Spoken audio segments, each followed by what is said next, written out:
నమస్తే మీ అందరికీ. ఈరోజు టీఆర్టీ ప్రోగ్రాంలో భాగంగా ఎస్జిటికి సంబంధించినటువంటి కెమిస్ట్రీ కంటెంట్ సంబంధించినటువంటి రెండవ యూనిట్ను మనం చూడబోతున్నాము. దాన్ని నీరు దాని సంఘటిత మూలకాల గురించి చర్చించబోతున్నాము. నీరు దాని సంఘటిత మూలకాలు అంటే నీటి యొక్క ఫార్ములా మీ అందరికీ తెలిసిందే H2O. దాని యొక్క సంఘటిత మూలకాలు కనుక గమనించినట్లయితే హైడ్రోజన్ ఆక్సిజన్లతో నిర్మితమై ఉంటున్నదని, ఈ హైడ్రోజన్ యొక్క తయారీ ప్రయోగశాలలో ఏ విధంగా తయారు చేస్తారు, ఆక్సిజన్ను కూడా ప్రయోగశాలలో ఏ విధంగా తయారు చేస్తారు, మరియు హైడ్రోజన్ ఆక్సిజన్ల యొక్క భౌతిక రసాయనిక ధర్మాల గురించి, వాటితో పాటుగా వాటి యొక్క పారిశ్రామిక ఉపయోగాల గురించి మనం చదవబోతున్నాము. కాబట్టి గత డిఎస్సీలలో మీరు గమనించి చూసినట్లయితే, ఎస్జిటి లోపల గమనించి చూసినట్లయితే మీరు ఉదాహరణకు నీటి యొక్క ఫార్ములా H2O అయితే దీని యొక్క రసాయనిక నామం అడిగాడండి. రసాయనిక నామం హైడ్రోజన్ మోనోఆక్సైడ్ను నీటి యొక్క ఫార్ములాగా మనం భావించవచ్చు. అంటే H2O యొక్క రసాయనిక నామం అడిగాడు, దానికి ఆన్సర్ హైడ్రోజన్ మోనోఆక్సైడ్. అయితే మనం చదవబోయే యూనిట్ నీరు దాని సంఘటిత మూలకాల గురించి చదవబోతున్నాము. అయితే మీరు ఇక్కడ గమనించాల్సింది మొదటగా నీరు గురించి మనం చూస్తాము. ఇందులో మొదటి పాయింట్ గమనించండి. నీరు అనేది జంతు వృక్షజాలాలకు జీవనాధారము మరియు నీరు ద్రవ ఘన బాష్ప రూపాలలో లభిస్తుంది. ఏ రూపంలో లభించినప్పటికీ కూడా నీరు అనేది H2Oగానే మనం తెలియజేస్తాము. అంచేత నీరు చూడండి, ఘన స్థితిలో ఉన్న, ద్రవ స్థితిలో ఉన్న, వాయు స్థితిలో ఉన్న ఫార్ములా H2Oగానే ఉన్నది. కాబట్టి అక్కడ జరిగే మార్పులు, భౌతిక మార్పులకు చక్కటి ఉదాహరణగా మనం తీసుకుంటాము. తర్వాత భూమి యొక్క ఉపరితల భాగంలో 3/4 అంటే 4/3 భాగాలు నీరు, సముద్రము, సరస్సులు, నదులు, చెరువుల రూపంలో ఆక్రమించి ఉంది. మన శరీర భాగం లోపల కనుక చూసినట్లయితే టెక్స్ట్ బుక్లో మనకి ఇచ్చినటువంటి అంశం ఏంటంటే నీటి యొక్క శాతం 60 నుంచి 70% వరకు ఉంటుందండి. మ్యాక్సిమం పర్సంటేజ్ మానవ శరీరం అనేది 60 నుంచి 70% వరకు నీటితో నిర్మితమై ఉంటున్నట్టుగా మనకు అర్థమవుతున్నది. నెక్స్ట్ ఇంకొక పాయింట్ గమనించండి.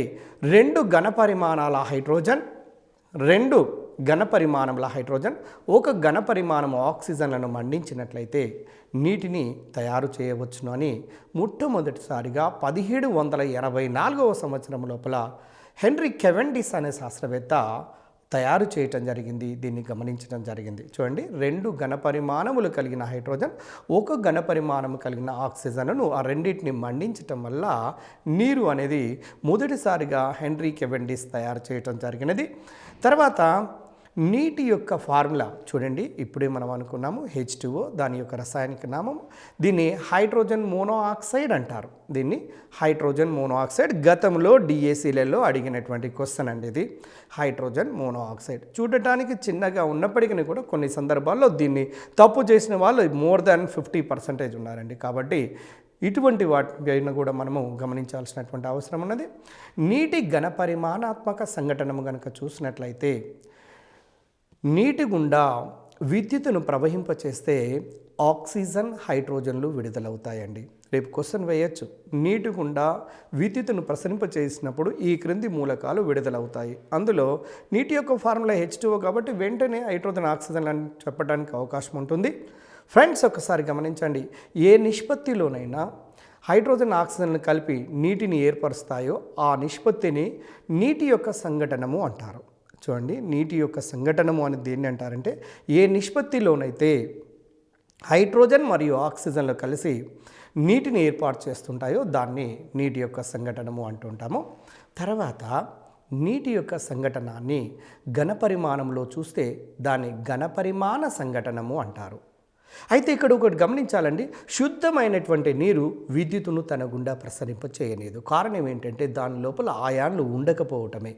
అంచేత శుద్ధమైనటువంటి నీరు, వర్షపు నీటిని తీసుకోండి, అది శుద్ధమైన నీరు తన గుండా విద్యుత్తును ప్రసరింప చేయనీయదు. అంచేత మీరు శుద్ధమైనటువంటి నీటి గుండా విద్యుత్ ప్రసరణ జరగదు. కాబట్టి దానికి ఏం చేస్తారంటే ఆ శుద్ధమైనటువంటి నీటికి కొంచెం లవణమును, టేబుల్ సాల్ట్, రాక్ సాల్ట్, NaClను కనుక కలిపినట్లయితే విద్యుత్ ప్రసరణ ఎక్కువగా జరగడానికి అవకాశం ఉంటుంది.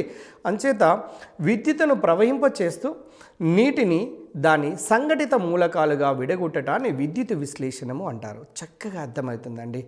నీటి యొక్క విద్యుత్ విశ్లేషణము అంటే నీటిని విద్యుత్ విశ్లేషణము కావించినట్లయితే నీటి గుండా కొంచెం లవణాన్ని వేసి దాన్ని గుండా మనం విద్యుత్తును ప్రసరింప చేసినప్పుడు నీటి లోపల ఉండబడిన హైడ్రోజన్ ఆక్సిజన్లు రెండుగా విడిపోతుంటుంటాయి. కాబట్టి దీన్ని నీటి యొక్క విద్యుత్ విశ్లేషణము అంటారు.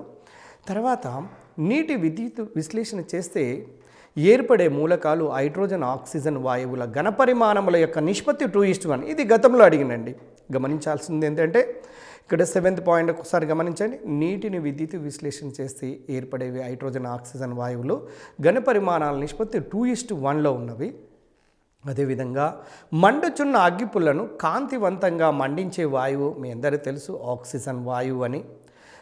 ఒకవేళ మీరు చూడండి అగ్గిపుల్లను గీరినప్పుడు కొద్ది సమయం తర్వాత ప్రకాశవంతంగా మండటానికి గల కారణం ఆ సమయంలో ఆక్సిజన్ దానికి అందబడుతుంది కాబట్టి ప్రకాశవంతంగా మండుతూ ఉంటుంది. తర్వాత పరీక్ష నాళికలో మండుచున్న అగ్గిపుల్లను ప్రవేశపెట్టినట్లయితే చూడండి అది ఒక రకమైన శబ్దం చేస్తూ నీలి మంటతో మండి ఆరిపోతుంది. పరీక్ష నాళికలో కలిగినటువంటి వాయువు పేరు ఏంటంటే హైడ్రోజన్ వాయువు. ఇప్పుడు హైడ్రోజన్ వాయువు ముందలికి మనం వెలుగుతున్న అగ్గిపుల్లను కనుక ఉంచినట్లయితే టప్ అనే శబ్దం చేస్తారు. దాన్ని అంటే అక్కడ ఆ మంట ఆరిపోతుందండి. ఇది హైడ్రోజన్ వాయువును గుర్తించడానికి ఒక టెస్ట్గా మనము భావించవచ్చు. తర్వాత నీరు పారిశ్రామిక మరియు ఇతర ఉపయోగాలను కనుక చూసినట్లయితే చూడండి నీటికి అనేక పదార్థములను కరిగించుకునే గుణం ఉన్నది. కాబట్టి దీన్ని సార్వత్రిక ద్రావణి అంటారండి. తన లోపల అనేక రకాల పదార్థాలను కరిగించుకుంటుంది భూమి మీద ఉండబడినటువంటి చాలా రకాల ద్రావణలతో పోల్చి చూసినట్లయితే. ఇక రెండవ అంశం ఏంటంటే అణు కేంద్రాలలో యంత్రాలను చల్లబరచుటకు నీటిని ఉపయోగిస్తారు. అణు కేంద్రాల్లో ఇప్పుడు ఏదైనా మనము అణు కేంద్రాల దగ్గర మీరు చూడండి పైపులు మొత్తం వేడెక్కుతాయి. వేడెక్కినప్పుడు వాటిని చల్లబరచాలి అంటే తప్పకుండా నీరు అనేది అవసరం అనేది మీకు తెలుసు. తర్వాత జల విద్యుత్ కేంద్రంలో ఎత్తైన ప్రదేశములలో నీటిని నిల్వ చేసి నీటి ద్వారా టర్బైన్లను తిప్పుతూ విద్యుత్తును ఉత్పత్తి చేస్తారు. మీరు నాగార్జున సాగర్ వెళ్ళి చూడండి పైనుంచి నీటిని పడినప్పుడు క్రింది భాగంలో టర్బైన్స్ మొత్తం తిరగటం వల్ల మనము జల విద్యుత్తును ఉత్పత్తి చేయడానికి అవకాశం ఉంటుంది అన్నటువంటి విషయము మనకు అర్థమవుతుంది. ఫ్రెండ్స్ ఒకసారి గమనించండి. థర్మల్ విద్యుత్ కేంద్రంలో నీటి బాష్పాలను అధిక పీడనం వద్ద ఉత్పత్తి చేసి టర్బైన్లను తిప్పటం వలన విద్యుత్ ఉత్పత్తి అనేది జరుగుతూ ఉంటుంది. సింపుల్గా అంటే ఎక్కువ ఫోర్స్తోని పైనుంచి కిందికి వాటర్ పడినప్పుడు ఆటోమేటిక్గా టర్బైన్స్ అనేవి ఆ శక్తితోని టర్బైన్స్ తిరుగుతున్నాయి కాబట్టి దాని కారణంతోనే విద్యుత్ ఉత్పత్తి అనేది జరుగుతుంది అనే విషయం మనకు అర్థమవుతుంది. తర్వాత ఇక్కడ ఒకటి గమనించండి. నీరు గురించి మాట్లాడినప్పుడు కఠిన జలము మృదు జలము అనే 2 పదాలు వస్తాయండి. సబ్బుతో నురగని ఇచ్చినట్లయితే దాన్ని మృదు జలము అంటారు. సబ్బుతో నొరగని ఇవ్వకపోయినట్లయితే కఠిన జలము అంటారు. అయితే ఈ కఠిన జలము 2 రకాలు. తాత్కాలిక కఠినత్వ జలము, శాశ్వత కఠినత్వ జలము. చాలా సందర్భాల్లో చాలా రకాలుగా దీనిపైన అనేక రకాల ప్రశ్నలు డిఎస్సీలలో ప్రీవియస్ లోపల టీఆర్టీ వాటిలలో అడగటానికి అవకాశం ఉన్నది, అడిగారు. కాబట్టి దీనిపైన మనము జాగ్రత్తగా గమనించవలసినటువంటి అవసరం ఉన్నది. ఫ్రెండ్స్ ఒకసారి గమనిద్దాము. సబ్బుతో నొరగనిస్తేనేమో మృదు జలము, సబ్బుతో నొరగనియకపోతే కఠిన జలము. కఠిన జలంలో తాత్కాలిక కఠినత్వము, తర్వాత శాశ్వత కఠినత్వము. శాశ్వత కఠినత్వానికి కారణమయ్యే లవణాలు ఏంటి, అదేవిధంగా తాత్కాలిక కఠినత్వానికి కారణమయ్యే లవణాల గురించి మనం చూడవలసినటువంటి అవసరం ఉన్నది. ఇవి సాధారణంగా అన్ని రకాల ప్రశ్నలలో అంటే అన్ని రకాల కాంపిటేటివ్ ఎగ్జామినేషన్లు అడుగుతున్నాడు. నీటి యొక్క కఠినత్వానికి కారణమైన లవణాలను కనుక చూసినట్లయితే సెకండ్ గ్రూపులో ఉండబడినటువంటి కాల్షియం మెగ్నీషియంల యొక్క క్లోరైడులు మరియు సల్ఫేట్లు అండి. గుర్తుంచుకోండి, బెరీలియం తర్వాత నెక్స్ట్ ఇదేంది మెగ్నీషియం, కాల్షియం. ఈ 2 మూలకాల యొక్క క్లోరైడులు మరియు సల్ఫేట్లను కనుక తీసుకున్నట్లయితే అంటే calcium chloride, calcium sulphate, magnesium chloride, magnesium sulphate లాంటివి శాశ్వతమైనటువంటి కఠినత్వానికి కారణమవుతున్నవి.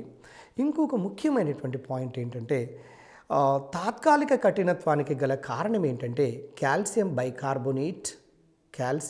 బైకార్బోనేట్, మెగ్నీషియం బైకార్బోనేట్లు అండి. ఆ రెండింటి యొక్క కారణంతో మీకు తాత్కాలిక కఠినత్వం వస్తుంది. ఆ తర్వాత జల కాఠిన్యత్వాన్ని స్వేదనము లేదా దాన్ని డిస్టిలేషన్ అంటారండి. డిస్టిలేషన్ చేయటం వల్ల తొలగించవచ్చు. అంటే స్వేదనం అనే ప్రక్రియ ద్వారా కఠినత్వాన్ని తొలగించడానికి అవకాశం ఉంది. నీటిలో తేలియాడుతున్నటువంటి మలినాలను తొలగించుటకు వడబోత ట్యాంకును ఉపయోగిస్తారు. ఈ పాయింట్ గమనించండి. నీటిలో తేలియాడుతున్నటువంటి మలినాలను తొలగించడానికి వడబోత ట్యాంకును ఉపయోగించడం జరుగుతున్నది. అదేవిధంగా మీ అందరికీ తెలుసు బ్లీచింగ్ పౌడర్ను కలుపుతారండి. వాటర్ను శుద్ధి చేసేటప్పుడు బ్లీచింగ్ పౌడర్లో CaOCl2 దాంట్లో ఉండబడిన క్లోరిన్ అనేది నీటికి కలిపినప్పుడు ఆ క్లోరిన్ కారణంతో నీటి లోపల ఉండబడిన బ్యాక్టీరియాలన్నీ చనిపోతాయండి. దాన్ని క్లోరినేషన్ అంటారు. నీటిలో ఉన్న క్రిములను చంపుటకు క్లోరిన్ను కలుపుతారు. ఈ ప్రక్రియనే క్లోరినేషన్ అంటారండి. చాలా సింపుల్, గుర్తుపెట్టుకోండి. దీన్ని క్లోరినేషన్ అంటాము. వేడి చేయటం వల్ల లేదా చల్లబరచటం వల్ల కానీ నీటిని ఒక రూపం నుండి ఇంకొక రూపానికి మార్చుకోవచ్చు. అయితే మార్చినప్పటికీ కూడా ఇది ఒక భౌతికమైనటువంటి మార్పు మాత్రమే, రసాయనిక మార్పు కాదు. బాగా గుర్తుంచుకోండి. నీరు నీటి ఆవిరిగా మారినా, నీటి ఆవిరి నీరుగా మారినా, నీరు మంచుగా మారినా, మంచు నీరుగా మారినా, H2O అంటే ఎక్కడ కూడా నీకు ఫార్ములాలో మార్పు రావటం లేదు. కాబట్టి ఇది ఒక భౌతికమైన మార్పు మాత్రమే అనేది గమనించాలి. ఇందులో ముఖ్యమైనటువంటి పాయింట్ ఏంటంటే నీటి యొక్క బాష్పీభవన ఉష్ణోగ్రతను కనుక చూసినట్లయితే 100 డిగ్రీల సెంటీగ్రేడ్ అండి. దీన్ని కనుక కెల్విన్లలో అడిగితే 100 + 273ను కలిపినట్లయితే మనకు 373 కెల్విన్స్ వస్తుంది. ఆ విషయం మీ అందరికీ తెలిసిందే. తర్వాత నీటి యొక్క స్ఫటికాలను మంచు అంటారు. నీటి యొక్క స్ఫటికాలను మంచు అంటారు. మంచు యొక్క ఫార్ములా కూడా H2Oనే. తర్వాత నీటి యొక్క సంఘటిత మూలకాలను గురించి చూసినట్లయితే హైడ్రోజన్ మరియు ఆక్సిజన్. హైడ్రోజన్ గురించి మనం చదువుదాము. ఇందులో మీ అందరికీ తెలుసు హైడ్రోజన్ అనేది ఫస్ట్ గ్రూప్లో ఉన్నది ప్రజెంట్, మరియు 7th గ్రూప్లో ఉన్నది. దీని యొక్క పొజిషన్ అనేది ఇప్పటి వరకు నిర్ణయం అనేది జరగలేదు. కాబట్టి ఇది ఆవర్తన పట్టికలో ఒక లోపంగానే భావిస్తాము. మీరు హైడ్రోజన్ మనకు ఆవర్తన పట్టికలో ఉండబడిన అన్ని మూలకాల్లోకెల్లా చాలా చాలా తేలికైనది. కారణం ఏంటంటే దీని పరమాణు సంఖ్య 1గా ఉండటం. ఇది ముఖ్యంగా చూడండి, చాలా తేలికైనది కాబట్టి 1 లీటర్ యొక్క హైడ్రోజన్ భారము 0.009 గ్రామ్స్ మాత్రమే ఉంటుంది.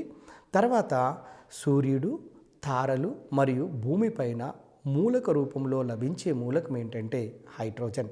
మీ అందరికీ తెలుసు సూర్యునిలో కేంద్రక సమ్మేళన చర్య అనేది జరుగుతుంది. హైడ్రోజన్లన్నీ కూడా కేంద్రక సమ్మేళన చర్యకు లోనై చివరికి హీలియంగా మారుతున్నటువంటి విషయం మీరు గమనించే ఉంటారు. సాధారణంగా ఈ ప్రశ్నను గతంలో గ్రూప్స్లలో ఎన్నో సందర్భాల్లో అడిగినటువంటి ప్రశ్న కాబట్టి గుర్తుంచుకోండి. సూర్యుడు, తారలు అంటే నక్షత్రాలలో కూడా భూమిపైన ఉండబడినటువంటి అంటే మూలక రూపాల్లో ఉండేది హైడ్రోజన్ అనేది తెలిసింది. తర్వాత హైడ్రోజన్ను మొదటిసారిగా అలోహాలను మొదటిసారిగా లోహాలను ఆమ్లంతో చర్య గావించి తయారు చేయించినారు. ఎవరు అంటే హెన్రీ కెవెండిష్ అనే శాస్త్రవేత్త 18వ శతాబ్దం లోపల హైడ్రోజన్ మొదటిసారిగా లోహాలను ఆమ్లంతో చర్యను అందించాడండి.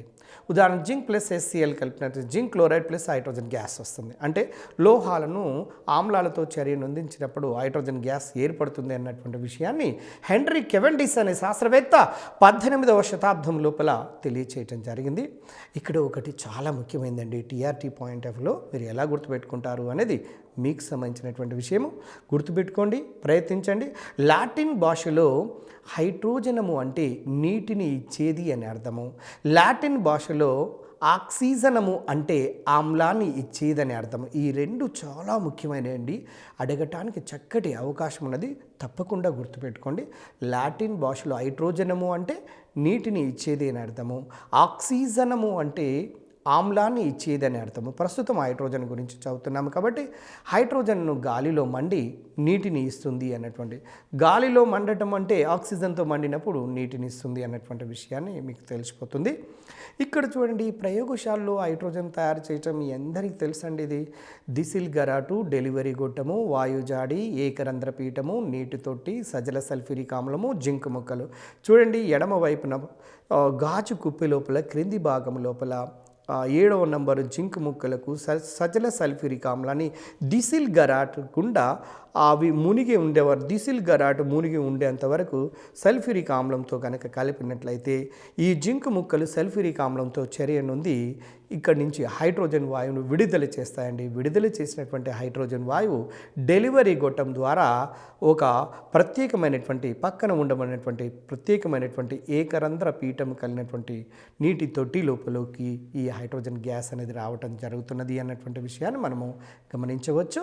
ఈ ప్రయోగశాలను 1996, 98 ఆ ప్రాంతాల్లో డిఎస్సిలో చూసినట్లయితే ఇక్కడ దిసిల్ గరాటు దాంట్లో మునిగి ఉన్నది, అంటే ఆమ్లంలో మునిగి ఉన్నదా, దాని పై భాగంలో ఉన్నదా అనే క్వశ్చన్ కూడా అడిగారు. కాబట్టి కొంచెం జాగ్రత్తగా ఈ ప్రయోగ పరికరాలను కూడా గమనించవలసినటువంటి అవసరం ఉన్నది. దీంట్లో మునిగి ఉన్నట్టుగా మనకు అర్థమవుతున్నది. ఎందుకంటే ఒకవేళ మునిగి లేకుంటే హైడ్రోజన్ గ్యాస్ వచ్చినట్లయితే బయటికి వాతావరణంలో కలిసే అవకాశం ఉన్నది. కాబట్టి జింక్పై ఆమ్లంతో చర్య గావించి హైడ్రోజన్ను తయారు చేస్తారు.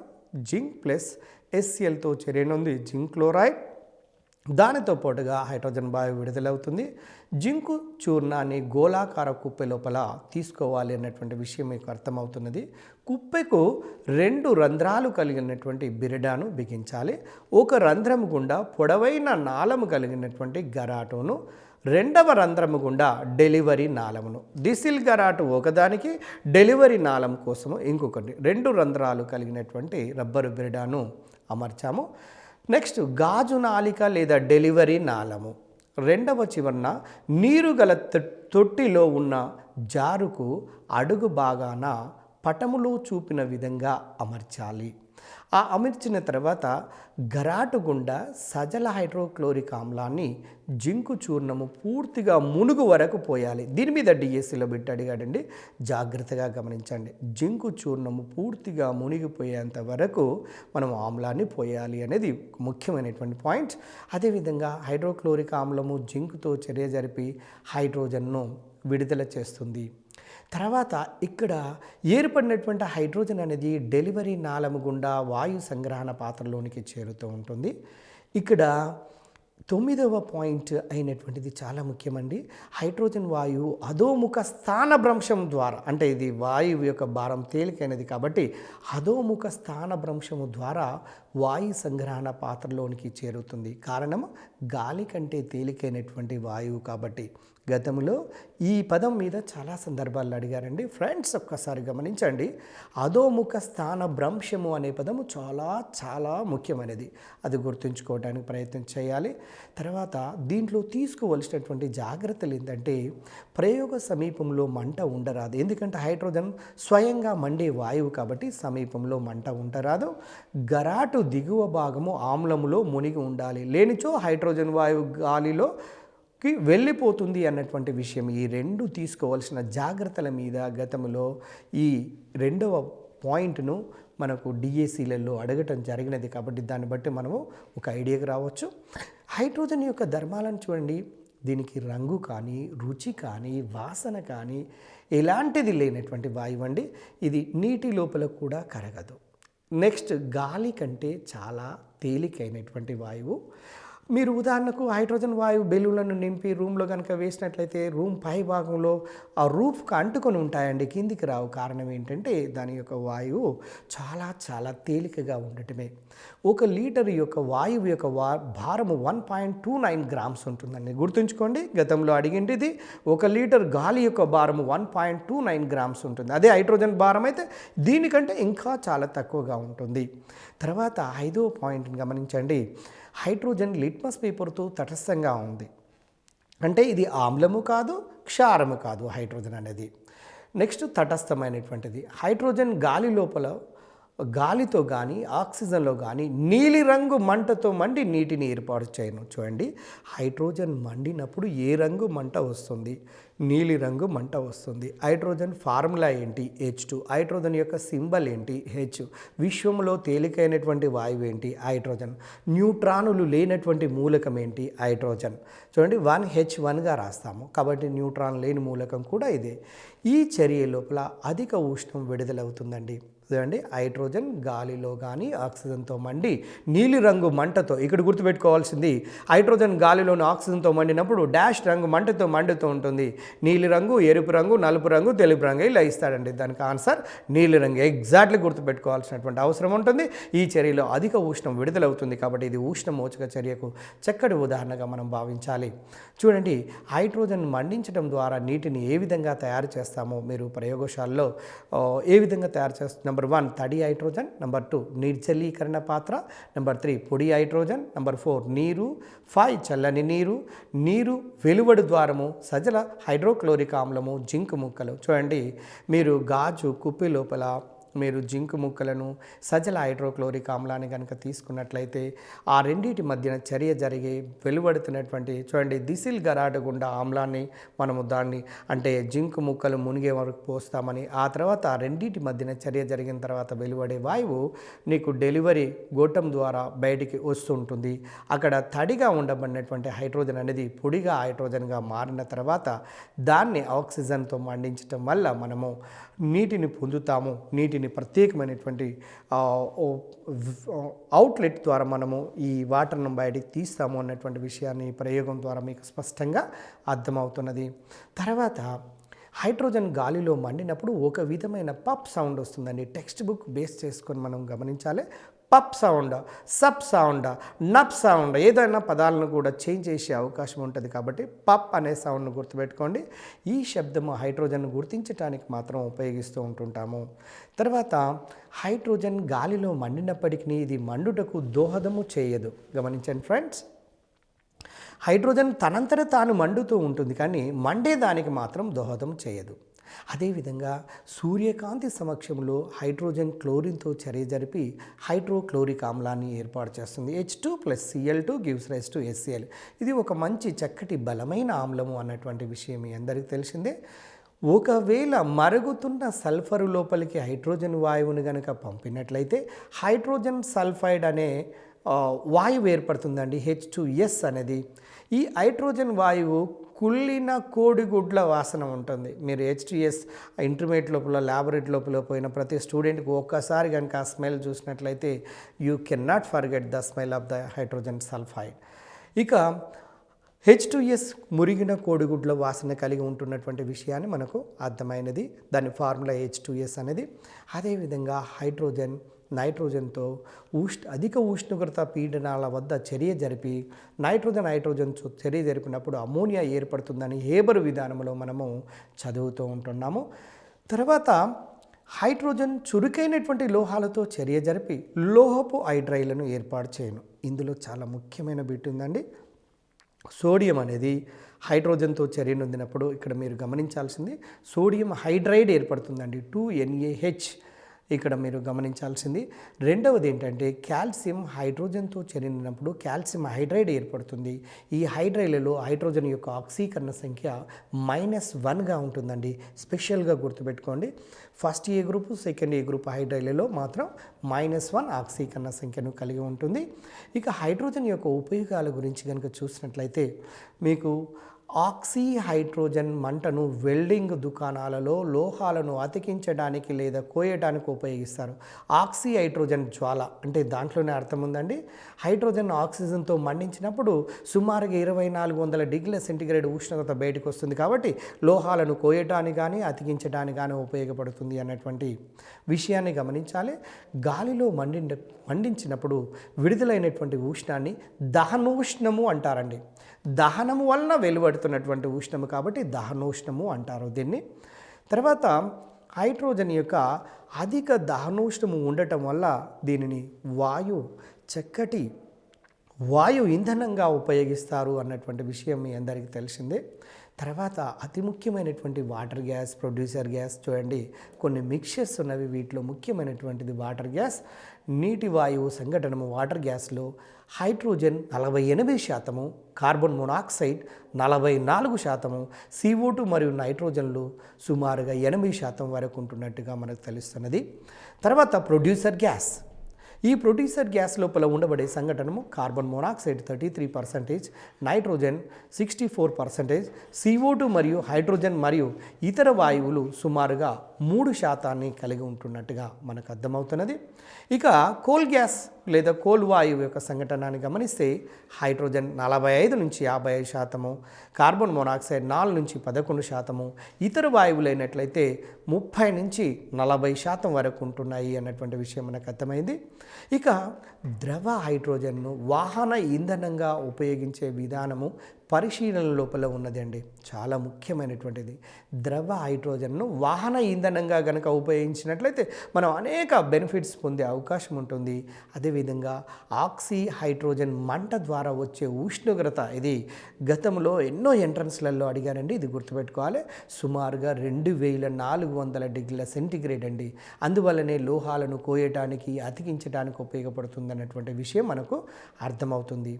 హైడ్రోజన్ను పొడి బొగ్గుతోని ఉత్ప్రేరక సమక్షములో అధిక పీడనం వద్ద చర్యను గావించినట్లయితే ద్రవరూపము లోపల ఉండబడినటువంటి అనేక హైడ్రోకార్బన్ల మిశ్రమాన్ని ఏర్పాటు చేస్తున్నటువంటి విషయము మీరు స్పష్టంగా అర్థమైపోతున్నది. ఈ మిశ్రమాన్ని పెట్రోలుగా ఉపయోగించవచ్చు. ఈ ప్రక్రియను ఏమంటారంటే పెట్రోలు హైడ్రోజనీకరణం అంటారండి. హైడ్రోజనీకరణం అంటే addition of the hydrogen, simply hydrogen కలుపుతూ ఉంటాము కాబట్టి పెట్రోలు హైడ్రోజనీకరణము అంటారు. పై చర్యను కనుక సమీకరణ రూపంలో చూస్తే మీకు స్పష్టంగా అర్థమవుతుంది. కార్బన్కు హైడ్రోజన్ కలుపుతున్నాము, సుమారుగా 450 డిగ్రీల సెంటిగ్రేడ్ ఉత్ప్రేరకము సమక్షము లోపల ద్రవ ఇంధనము ప్లస్ ఇంధన వాయువు ఏర్పడుతుంది అన్నటువంటి విషయము మనకు తెలిసిపోయింది.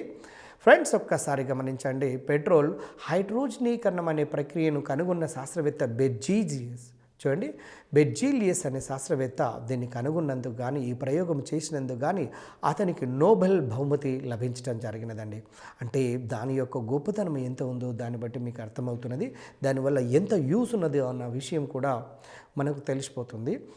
అదేవిధంగా నూనెలను హైడ్రోజనీకరణం కావించినట్లయితే నూనెలను వివర్ణము కావించి వాసనను పోగొట్టి హైడ్రోజన్తో నికెల్ ఉత్ప్రేరక సమక్షంలో 150 నుంచి 200 డిగ్రీల సెంటిగ్రేడ్ కనుక వేడి చేస్తే నెయ్యి లాంటి కొవ్వు, అంటే ఒక రకమైనటువంటి గీ లేదా తయారు చేసుకోవడానికి అవకాశం ఉంటుంది. ఈ ప్రక్రియలను నూనెల హైడ్రోజనీకరణము అంటారండి. నూనెలకు హైడ్రోజన్ను కలిపితే డాల్డా లేదా వనస్పతి వస్తుంది. దాన్నే నెయ్యి అని కూడా అంటామని సాధారణంగా మనము హోటళ్లలో ఉపయోగిస్తున్నటువంటిది ఇది. డాల్డా లేదా వనస్పతి అనేది నూనెలకు హైడ్రోజన్ గ్యాస్ని కలుపుతారు ఉత్ప్రేరక సమక్షంలో. ఏ ఉత్ప్రేరకం అని అడుగుతున్నాడు? నికెల్ ఉత్ప్రేరక సమక్షంలో. ఏ టెంపరేచర్ అడుగుతున్నాడు? 150 to 200 డిగ్రీ సెంటిగ్రేడ్. ఈ ప్రక్రియను ఏమంటారు అని అడుగుతున్నాడు. నూనెల హైడ్రోజనీకరణం. ఎందుకు అంటారు అంటే హైడ్రోజన్ కలుపుతారు కాబట్టి ఆ విధమైనటువంటి ప్రాసెస్తో మనం పిలుస్తూ ఉంటాము. అదేవిధంగా హైడ్రోజన్ను, వంటల నూనెను హైడ్రోజనీకరణముగా ఉపయోగించును. దాన్ని ఏమంటారంటే డాల్డా లేదా వనస్పతి లాంటి కొవ్వులను తయారు చేస్తారు అన్నటువంటి విషయం మనం చదివాము. గాలి హైడ్రోజన్ కంటే 14.5 రెట్లు బరువైనదండి. అడగటానికి చక్కటి ప్రశ్న.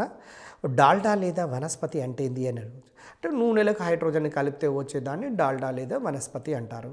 అంటే గాలి అనేది హైడ్రోజన్ కంటే ఎన్ని రెట్లు ఎక్కువ భారాన్ని కలిగి ఉంటుంది? 14.5 రెట్లు ఎక్కువ భారాన్ని కలిగి ఉంటుంది అన్నటువంటి విషయం మీకు తెలుసు. అయితే ఒక్కసారి గమనించండి. మీ అందరికీ తెలుసు, విశ్వం లోపల ఉండబడినటువంటి అన్ని మూలకాలలోకెల్లా హైడ్రోజన్ చాలా తేలికైనటువంటి మూలకం కాబట్టి పెద్ద పెద్ద బెలూన్లలో ఉపయోగించే వాయువుని ఏమి ఉపయోగిస్తారంటే హైడ్రోజన్ వాయువు అండి. సింపుల్గా హైడ్రోజన్ వాయువును ఉపయోగిస్తే బెలూన్లో చక్కగా గాలిలో ఎగరటానికి అవకాశం ఉంటుంది. అదేవిధంగా ఆమ్లాల నుండి హైడ్రోజన్ను విడుదల చేయలేనటువంటి లోహాలు ఏంటివి అంటే కాపర్, పాదరసము, platinum. TRD examination point of వ్యూలో చూస్తే ఎస్జిటి లోపల ద బెస్ట్ క్వశ్చన్ ఇక్కడ తయారు చేయడానికి అవకాశం ఉందండి.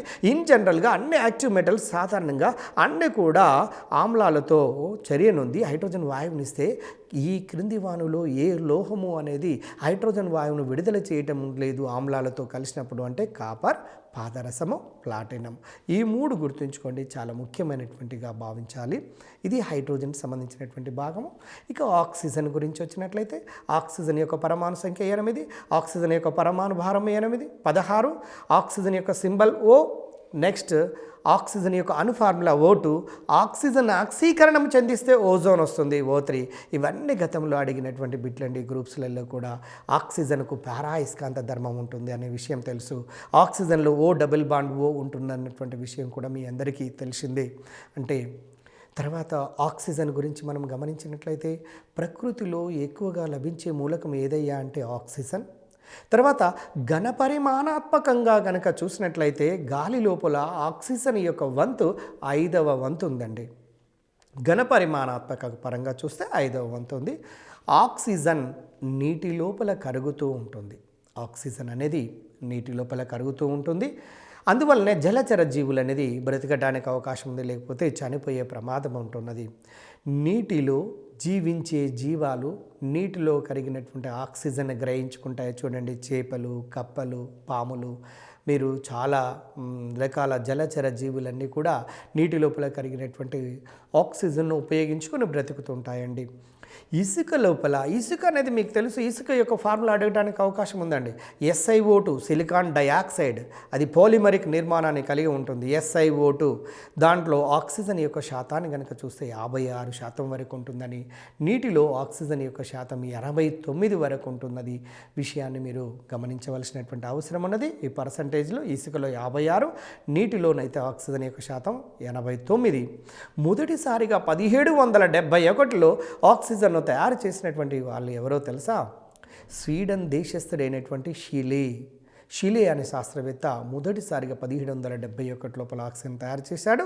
షిలే దేనిని వియోగము చెందించి ఆక్సిజన్ తయారు చేశారంటే mercuric oxide, HGO. 2HGO gives rise to 2Hg + O2.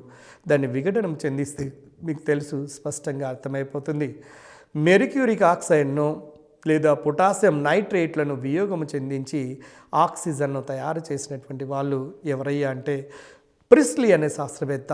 Potassium నైట్రేట్ను గత డిఎస్సిలో అడిగాడండి, TRT ఎగ్జామినేషన్లో. పొటాషియం నైట్రేట్ను వేడి చేస్తే ఒక వాయువు విడుదల అయిపోగా మిగిలినటువంటి ఏ పదార్థము ఆ పరీక్ష నాళిక లోపల మిగిలి ఉంటుంది? పొటాషియం నైట్రైట్ మిగిలి ఉంటుంది, KNO2. ఇది TRT ఎగ్జామినేషన్లో అడిగాడండి. కాబట్టి ఈ క్వశ్చన్లను కూడా మనము గమనించవలసినటువంటి అవసరం ఉన్నది SGT వాళ్ళు ఇక్కడ. తర్వాత ఫ్రెండ్స్ ఒక్కసారి గమనిద్దాము. ఆక్సిజన్ యొక్క ధర్మాలను కనుక క్షుణ్ణంగా పరిశీలించి చూసినట్లయితే దానికి ఆక్సిజన్ అని పేరు పెట్టినటువంటి శాస్త్రవేత్త ఎవరో తెలుసా? లావోయిజర్ అనే శాస్త్రవేత్త దీనికి నామకరణం చేయటం జరిగింది.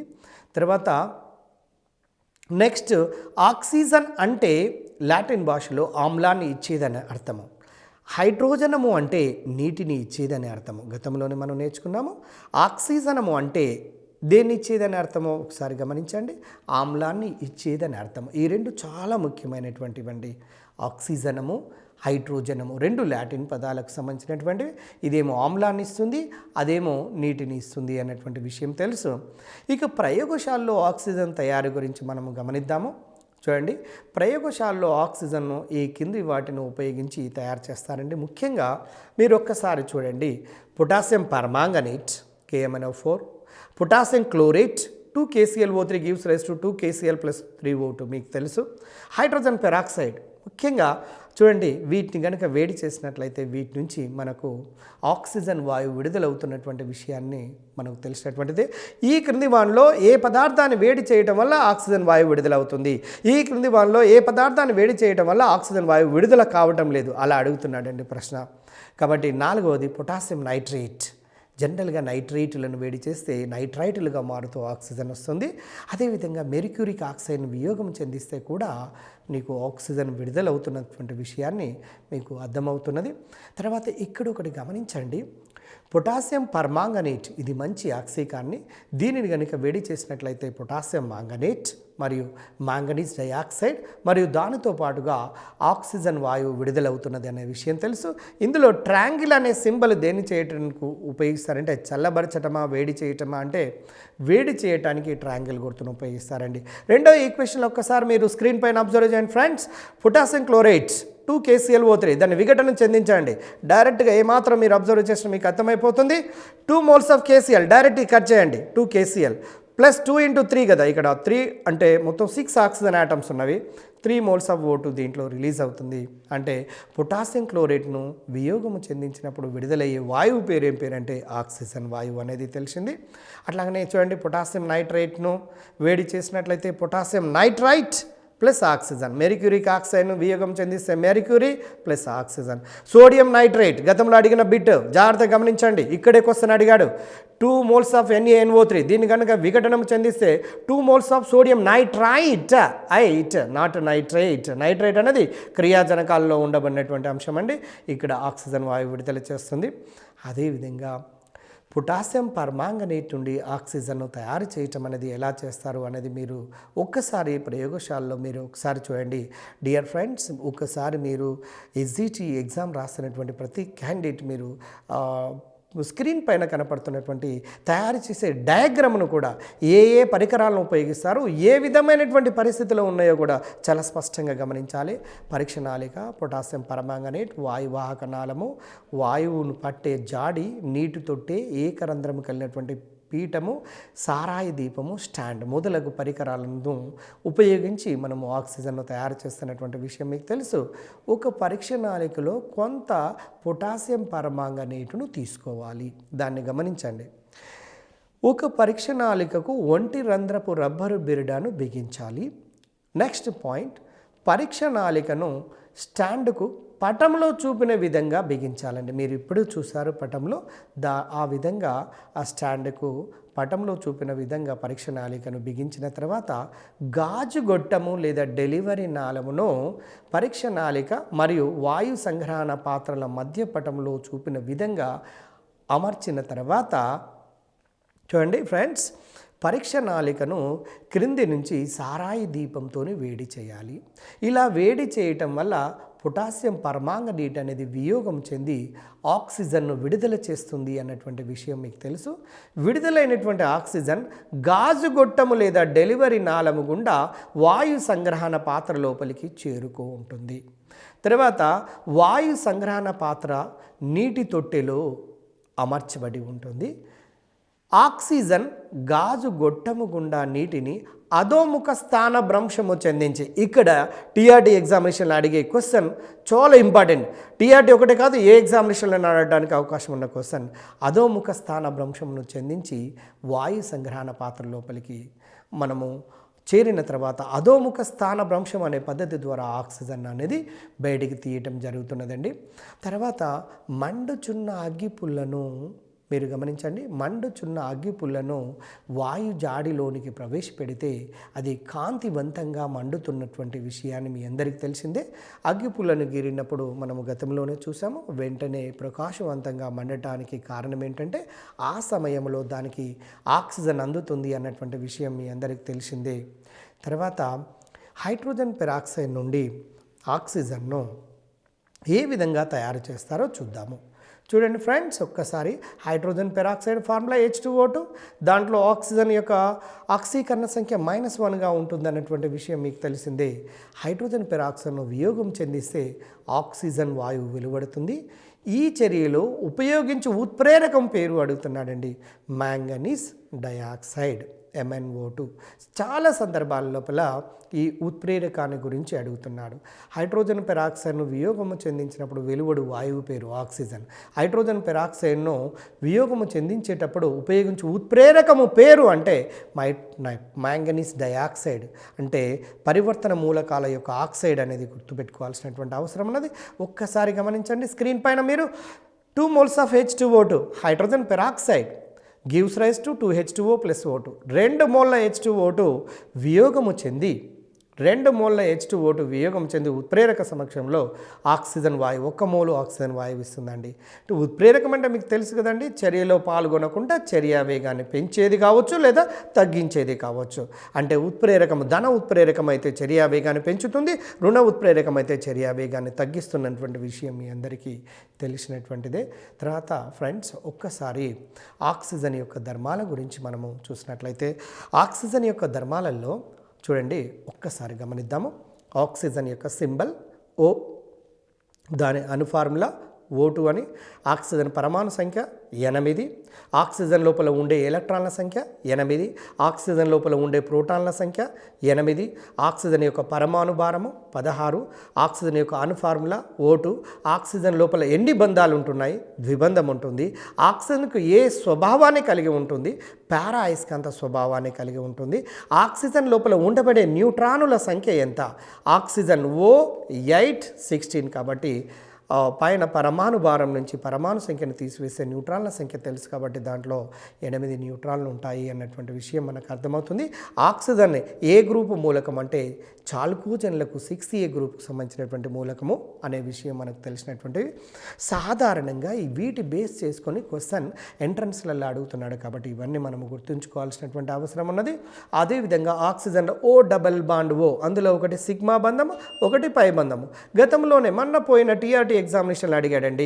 సమయోజనీయ బంధాల్లో ఏకబంధము అన్నది ఏ రకపు బంధము? సిగ్మా బంధము, డెల్టా బంధము, పై బంధము, ఇంకా వేరువేరుగా ఇవ్వడం జరిగింది. సింగిల్ బాండ్ కనుక ఉంటే సిగ్మా బాండ్ అండి, సింపుల్ గుర్తుపెట్టుకోండి. Oలో ఒకటి సిగ్మా, రెండవది పై బంధము. 1:1 రేషియోలో ఉంటాయి అన్నటువంటి విషయం మీకు తెలిసినటువంటిదే. ఫ్రెండ్స్ ఒక్కసారి చూడండి, ఆక్సిజన్ యొక్క ధర్మాల గురించి కనుక చూసినట్లయితే ఇది రంగు, రుచి, వాసన అనేది కలిగి ఉండదు. అదేవిధంగా గాలి కంటే కొంచెం బరువైనటువంటిదండి. అదే హైడ్రోజన్ విషయానికి వచ్చినట్లయితే గాలి కంటే తేలికైనది అని, అదే ఆక్సిజన్ విషయానికి వచ్చినట్లయితే గాలి కంటే బరువైనదని. ఇది లిట్మస్ పరీక్షకు తటస్థంగా ఉంటుంది. అదే హైడ్రోజన్ కూడా తటస్థంగా ఉంటుంది, ఆక్సిజన్ కూడా తటస్థంగా ఉంటుంది అనే విషయాన్ని గమనించండి. హైడ్రోజన్ ఏమో తేలిక ఉంటుంది గాలి కంటే, ఆక్సిజన్ ఏమో గాలి కంటే బరువును కలిగి ఉంటుంది. అది రంగు, రుచి, వాసన ఉండదు. హైడ్రోజన్ కూడా, ఆక్సిజన్ కూడా రంగు, రుచి, వాసన ఉండదు అనే విషయం మనకు తెలుసు. H2 లోపల H' సింగిల్ బాండ్ ఉంటే ఆక్సిజన్ మధ్యన 2 ఆక్సిజన్ పరమాణుల మధ్యన O single bond, double bond. ఇందులో ఒక సిగ్మా, ఒక పై. అందులో ఒక సిగ్మా మాత్రమే ఉంటుంది H2 లోపల అనే విషయాన్ని మనం గమనించాలి. ఇది చాలా చాలా తేలికైనటువంటి వాయువు అన్నటువంటి విషయం మీ అందరికీ తెలిసిందే. ఫ్రెండ్స్ ఒక్కసారి గమనిద్దాం. ఫ్రెండ్స్ ఇక్కడ చాలా సింపుల్గా ఉండబడే పాయింట్స్, ఏమాత్రం కష్టపడవలసినటువంటి అవసరం లేదు. జాగ్రత్తగా గనక విన్నట్లయితే, ఒక్కసారి విన్నట్లయితే మనం అన్నిటిని కూడా గుర్తుంచుకోవడానికి అవకాశం ఉంటుంది. ఒక డయాగ్రామ్స్ దగ్గర మాత్రం కొంచెం కాన్సన్ట్రేట్ చేయండి. తర్వాత ఫ్రెండ్స్ ఒక్కసారి గమనిద్దాము, కార్బన్తో చర్య జరిపి కార్బన్ డయాక్సైడ్ని ఏర్పాటు చేస్తున్నది. అంటే ఆక్సిజన్ కార్బన్తో చర్యనంటే CO2, దీన్నే బొగ్గు పులుసు వాయువు అంటారండి. CO2 వాయువు అనేది సున్నపు నీటిని పాలవలి తెల్లగా మారుస్తున్నటువంటి విషయం మీ అందరికీ తెలిసినటువంటిదే. దీనికి ఆమ్ల లక్షణం ఉంటుందండి కార్బన్ డయాక్సైడ్కు. దీన్ని కార్బన్ డయాక్సైడ్ నీటి లోపల కరిగిస్తే కార్బోనిక్ ఆమ్లం ఏర్పడుతున్నటువంటి విషయం కూడా మీ అందరికీ తెలిసిందే. ఫ్రెండ్స్ ఒక్కసారి గమనించండి, ఆక్సిజన్ అనేది కనుక సల్ఫర్ అనే అలోహంతో చర్యనొందితే సల్ఫర్ డయాక్సైడ్ చూడండి, అంటే కాలుష్య కారిణి అయినటువంటి SO2 ఏర్పడుతుంది అన్నటువంటి విషయం మీ అందరికీ తెలుసు. ఇది అలోహపు ఆక్సైడ్ కాబట్టి ఆమ్ల లక్షణాన్ని కలిగి ఉంటుందండి. మీ అందరికీ తెలుసు, అలోహపు ఆక్సైడ్లకు ఆమ్ల లక్షణము కలిగి ఉంటే లోహపు ఆక్సైడ్లకు క్షార లక్షణం ఉంటుందండి. ఇప్పుడు SO2 సల్ఫర్ అనేది అలోహము కాబట్టి అక్కడ ఆమ్ల లక్షణము, CO2 కార్బన్ అనేది అలోహము కాబట్టి CO2కు ఆమ్ల లక్షణము. అట్లనే P2O3 పాస్పరస్ అనేది అలోహము కాబట్టి P2O3 P2O5 ఆమ్ల లక్షణాన్ని కలిగి ఉంటాయి అన్నటువంటి విషయం మీకు తెలిసిందే. ఫ్రెండ్స్ ఒక్కసారి చూడండి, ఈ ద్రావణములో ముంచిన కాగితాన్ని SO2 వాయువు గల జాడిలో ప్రవేశపెడితే అది ఆకుపచ్చ రంగుగా మారుతుంది. ఇక్కడ ఆకుపచ్చ అనేది చాలా ముఖ్యమైనటువంటి విషయం అండి. ఏ ద్రావణములో ముంచిన కాగితాన్ని అంటే పొటాషియం డైక్రోమేట్, ఈ ఆరెంజ్ కలర్లో ఉంటుందండి క్రిస్టల్స్, దాన్ని కనుక ద్రావణ రూపం లోపల తీసుకొని దాని లోపల కనుక చూడండి SO2 లోపల ముంచినటువంటి ఏ ద్రావణంలో ముంచిన కాగితాన్ని SO2 వాయువు గల జాడిలో ప్రవేశపెడితే అది ఆకుపచ్చగా మారుతుందంటే పొటాషియం డైక్రోమేట్ అండి, ఒక ఇంపార్టెంట్ బిట్. అదేవిధంగా మెగ్నీషియం ఆక్సిజన్తో కాంతివంతంగా మంది మెగ్నీషియం ఆక్సైడ్ ఇన్ జనరల్గా ల్యాబ్లలో మన సార్లు చూపిస్తారండి. మెగ్నీషియం తీగను గాలిలో, ఎందుకంటే మేము 8th క్లాస్ చదివేటప్పుడు మా సారు రాజేంద్ర కుమార్ సార్ క్లియర్గా ఇలా చూపించారు. మెగ్నీషియం తీగను ఒక్కసారి మండించాడండి. కనులు మీరు గొలిపే కాంతితోనే చకచక మనం మెరిసే కాంతితోని మంట పడటం జరిగింది కాబట్టి మైండ్ లోపల ఫిక్స్ అయిపోయింది. కాబట్టి డియర్ ఫ్రెండ్స్, మీరు ఒక్కసారి చూడండి, కనులు మీరు గొలిపే కాంతితో మండించే లోహము ఏంటిది అంటే మెగ్నీషియం. ఇది ఆక్సిజన్తో మండితే మెగ్నీషియం ఆక్సైడ్గా మారుతూ ఉష్ణాన్ని విడుదల చేస్తుంది. కాబట్టి ఇది ఒక ఉష్ణ మోచక చర్యకు ఒక ఉదాహరణగా తీసుకోవచ్చును. అదేవిధంగా ఫ్రెండ్స్, ఒక్కసారి గమనిద్దాము, ఆక్సిజన్ ఏ లోహంతో మండినప్పుడు బంగారు మంటలు వస్తాయి అంటే సోడియం లోహంతో బంగారు మంటలు. చూడండి, గుర్తుపెట్టుకోవాల్సినటువంటిది ఇక్కడ పైది ఉష్ణమోచక చర్య, కనులు మీరు గొలిపే కాంతి, బంగారు మంటలు వచ్చేది సోడియం లోహంతోని. అదేవిధంగా ఫ్రెండ్స్, ఒక్కసారి గమనిద్దామా, సోడియం ఆక్సిజన్తో కాంతివంతంగా మండి సోడియం ఆక్సైడ్ను సోడియం పెరాక్సైడ్ను ఏర్పాటు చేస్తుంది. సోడియం ఆక్సైడ్లోనేమో ఆక్సిజన్ యొక్క ఆక్సీకరణ సంఖ్య -2, సోడియం పెరాక్సైడ్లోనేమో ఆక్సిజన్ యొక్క ఆక్సీకరణ సంఖ్య -1గా ఉంటుందండి. ఇవి చాలా ముఖ్యమైనటువంటి Na2O2, sodium peroxide Na2O2, hydrogen peroxide H2O2, alkyl peroxide R2O2. Peroxide అన్నింటి లోపల ఆక్సిజన్ యొక్క ఆక్సీకరణ సంఖ్య -1 ఉంటుంది. సాధారణమైన ఆక్సైడ్లలో -2 ఉంటుంది. సూపర్ ఆక్సైడ్లలో ఆక్సిజన్ యొక్క ఆక్సీకరణ సంఖ్య -1/2గా ఉంటుందండి. ఇది సబ్జెక్టుకి సంబంధించినటువంటి చక్కటి ప్రశ్నలు అప్లికేషన్ రూపంలో అడగటానికి అవకాశం ఉంటుంది. కాబట్టి డియర్ ఫ్రెండ్స్, ఒక్కసారి దాన్ని గమనించండి.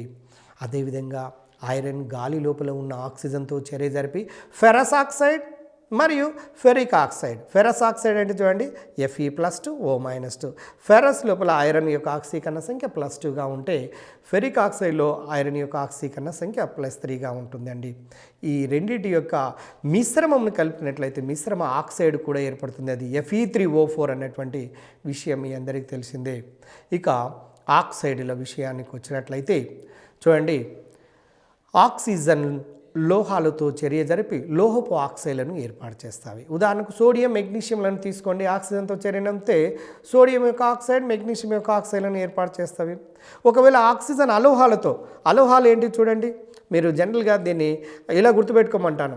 ఎలా అంటే గుర్తుపెట్టుకోండి friends, central primary school CPS అని గుర్తుపెట్టుకోమంటాను. CPS central primary school. Central primary స్కూల్లో సిపిఎస్ అనే పదాలు అంటే అక్షరాలు ఉన్నాయి. సి అంటే కార్బన్, పి అంటే ఫాస్ఫరస్, ఎస్ అంటే స్కూల్లో ఉన్న ఎస్ సల్ఫర్ను తెలియజేసి ఘనస్థితి లోపల ఉండబడే అలోహాలండి. ఈ 3 కూడా చక్కటి అలోహాలు. ఈ చక్కటి అలోహాలు ఆక్సిజన్తో చర్యనొందినప్పుడు అలోహపు ఆక్సైడ్లు ఏర్పడతాయి. ఈ అలోహపు ఆక్సైడ్లకి ఏ స్వభావం ఉంటుందంటే ఆమ్ల స్వభావం ఉంటుంది. చూడండి, అలోహపు ఆక్సైడులకు ఒకసారి గమనించండి, అలోహపు ఆక్సైడులకు ఆమ్ల స్వభావం ఉంటే లోహపు ఆక్సైడులకు క్షార స్వభావం ఉంటుంది. ఈ పాయింట్ మీద ఎన్నో ఎంట్రన్స్లలో ఎన్నో రకాలుగా క్వశ్చన్లు అడిగారు ఫ్రెండ్స్. కాబట్టి కొంచెం జాగ్రత్తగా గమనిస్తే మీరు ఆన్సర్ ఈజీగా చేయడానికి అవకాశం ఉంటుంది. అలోహపు ఆక్సైడ్లను కనుక చూస్తే sulphur dioxide, carbon dioxide, phosphorus Penta oxide లాంటి వాటిని ఆమ్ల స్వభావాన్ని కలిగి ఉంటున్నట్టుగా మనకు అర్థమవుతుంది. అదేవిధంగా నీలి లిట్మస్ను ఎరుపుగా మార్చేవి ఏంటివంటే ఆమ్లాలు అన్నటువంటి విషయం తెలుసు.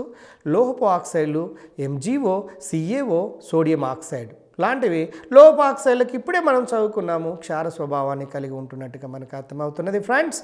ఎరుపు లిట్మస్ను నీలి రంగు లోపలికి మార్చేవి ఏంటంటే క్షారాలు. ఆమ్లాలు క్షారాలు అనే టాపిక్ లోపల మనం క్లియర్గా చూస్తాము. ఆమ్లాలు రుచికి పులుపు అని, క్షారాలు రుచికి చేదు అని, ఆమ్లాల యొక్క pH విలువ 7 కంటే తక్కువ అని, క్షారాల యొక్క pH విలువ 7 కంటే ఎక్కువగా ఉంటుందని. ఇవి విద్యుత్ వాహకాలుగా పనిచేస్తాయి. ఆమ్లాలు మరియు క్షారాలు కూడా విద్యుత్ వాహకాలుగా పనిచేస్తుంటుంటాయి, అంటే ఎలక్ట్రోలైటులుగా పనిచేస్తుంటాయి రెండు కూడా అన్నటువంటి విషయం మీ అందరికీ తెలిసిందే.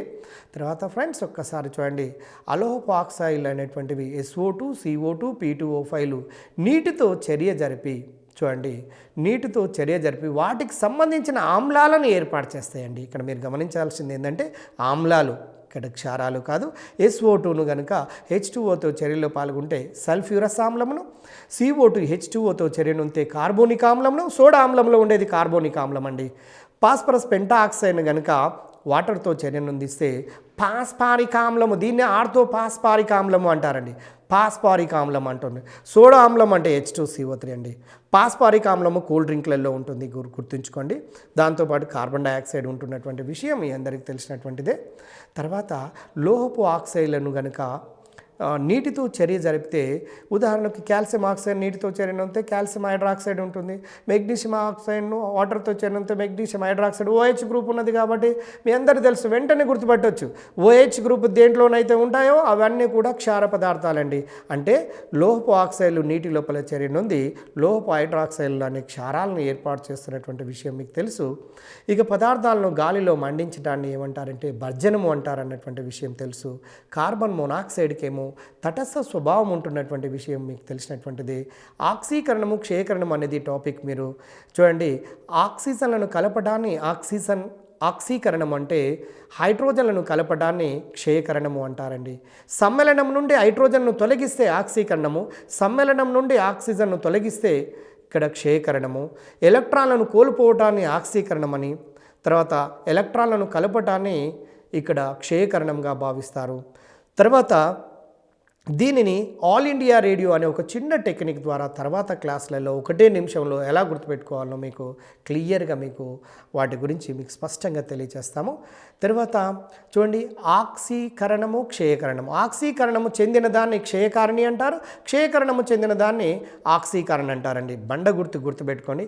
ఆక్సీకారిణి క్షయకరణము చెందుతుంది, క్షయకారిణి ఆక్సీకరణం చెందుతుంది. సాధారణంగా గుర్తుంచుకోండి, లోహాలు క్షయకారణలుగా పనిచేస్తాయండి. అలోహాలేమో మంచి అలోహాలేమో ఆక్సీకారణలుగా పనిచేస్తున్నటువంటి విషయాన్ని మీకు తెలిసినటువంటిదే. హైడ్రోజన్ నేరుగా అలోహాలతో చర్య నొందినప్పుడు హైడ్రైడ్లను ఏర్పరిచినప్పుడు హైడ్రోజన్ ఏ విధంగా పనిచేస్తుందంటే ఒక చక్కటి క్షయకారిణిగా పనిచేస్తుంది. అంటే ఇది ఆక్సీకరణము చెందుతుంది అన్నటువంటి విషయాన్ని మీరు గమనించవలసినటువంటి అవసరం ఉంది. ఆక్సిజన్ యొక్క ఉపయోగాలను కనుక చూసినట్లయితే ఆక్సిజన్ ఎసిటిలిన్ల యొక్క మిశ్రమాన్ని ఆక్సీ ఎసిటిలిన్ మంటగా ఉపయోగిస్తారు. ఆక్సీ ఎసిటిలిన్ మంట ద్వారా 3200 డిగ్రీల సెంటీగ్రేడ్ వస్తున్నటువంటి విషయం మీకు తెలుసు. అస్తమా, న్యూమోనియా లాంటి శ్వాస సంబంధమైన రోగులకు శ్వాస ఆడటం కోసం దేన్ని ఉపయోగిస్తారు అంటే ఆక్సిజన్ ఉపయోగిస్తారు అన్నటువంటి విషయం తెలిసిందే. గాలి లేదా వాయు కాలుష్యానికి కారణమైనటువంటి పదార్థాలు CO2, SO2, NO2, తర్వాత దాంతోపాటుగా నైట్రస్ ఆక్సైడ్ లాంటివి, asbestos, zinc, cadmium, mercury, chromium, radio ధార్మికత పదార్థాలు ఇవి చాలా ముఖ్యమైనవండి. గుర్తుంచుకోండి, ఎందుకంటే కాలుష్యానికి సంబంధించినటువంటి టాపిక్ చాలా ముఖ్యమైనది. మీరు పర్యావరణ రసాయన శాస్త్రం అనే టాపిక్ మన ఈ TSAT ప్రోగ్రాం ద్వారా మీరు చూసినట్లయితే మీకు దాని గురించి పూర్తి అవగాహన ఏర్పడుతూ ఉంటుంది.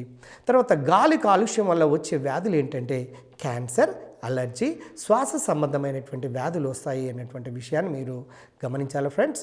క్యాన్సర్, అలర్జీ, శ్వాస సంబంధమైనటువంటి గాలి కాలుష్యం వల్ల వస్తున్నాయి అన్నటువంటి విషయం మీకు తెలుసు. వాహనాల్లో దేన్ని ఉపయోగించి కార్బన్ మోనాక్సైడ్ లాంటి విషవాయువులను విషరహిత వాయువులుగా మారుస్తారంటే కెటలిటిక్ కన్వర్టర్ ద్వారా మనము విషవాయువును విషరహిత వాయువుగా, కార్బన్ మోనాక్సైడ్ విషవాయువు అండి, దాన్ని కెటలిటిక్ కన్వర్టర్ ద్వారా మనము దాన్ని విషరహిత వాయువుగా మారుస్తారు అన్నటువంటి విషయం మీ అందరికీ తెలిసిందే ఫ్రెండ్స్. మీకు ఇక్కడ అర్థమైపోయింది. నీరు, H2O, దాంట్లో ఉండే మూలకాలు హైడ్రోజన్, ఆక్సిజన్, హైడ్రోజన్ యొక్క భౌతిక రసాయనిక ధర్మాలు, ఆక్సిజన్ యొక్క భౌతిక రసాయనిక ధర్మాలు, ప్రయోగశాలలో హైడ్రోజన్ తయారు చేయటం, ప్రయోగశాలలో ఆక్సిజన్ తయారు చేయటం, అదేవిధంగా హైడ్రోజన్ యొక్క ఉపయోగాలు, ఆక్సిజన్ యొక్క ఉపయోగాల గురించి చదవటమే ఈ చాప్టర్ యొక్క ప్రధానమైనటువంటి ఉద్దేశము. ఎక్కడెక్కడైతే ప్రశ్నలు అడిగారు అనేది మనము స్పష్టంగా గమనించడం జరిగింది. కాబట్టి శుద్ధమైనటువంటి నీరుకు తటస్థ స్వభావాన్ని కలిగి ఉంటుంది. అదేవిధంగా కార్బన్ మోనాక్సైడ్ కూడా తటస్థ స్వభావాన్ని కలిగి ఉంటుంది.